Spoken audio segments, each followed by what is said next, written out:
بالسلمية، ومن أمامنا من القوات الخاصة يذهب بالشعب إلى القمعية، ويذهب بالشعب إلى الاعتقالات، ويذهب بالشعب إلى الضرب.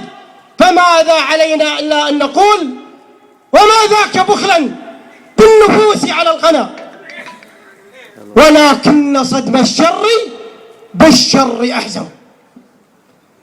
إذا اعتديتم سنعتدي، إذا التزمتم بالقانون، إذا كان هنالك من هو مخالف، ونحن نجزم أننا لسنا مخالفين ولا نحتاج لترخيص بمسيراتنا. إن شئنا قدمنا لكم. أنا أعتقد أنه ليس مجال لها، فخطاب مسلم البراك من لم يكون في مستوى خطاب مسلم في المرحلة الحالية والمستقبلية فعليه أن يكرمنا بسكوته. قال مسلم البراك لن نسمح لك، ونحن نقول لن نخضع لك إلا بالحق.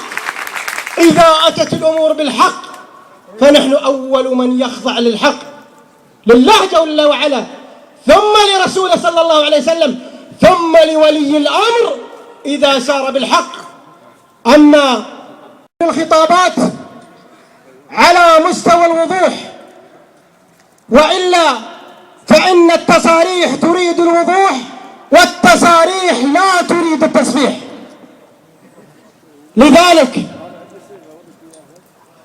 لماذا ذهبنا إلى توجيه الخطاب إلى صاحب السمو؟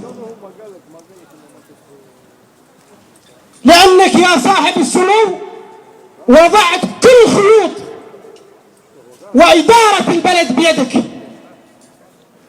وخير دليل جابر المبارك عندما ينادي ويقول الأمور ليست بيدي. أبعد من ذلك، علينا أن لا نتوقف عند هذه العتبة.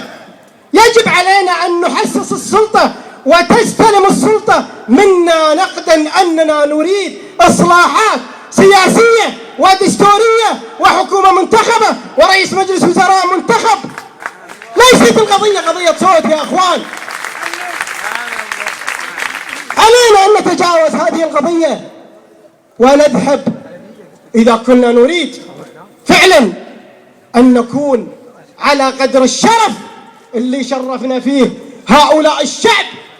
وهذه والله قمة الكرامة وقمة الشرف أن يعتقدون بإخوانهم في الأغلبية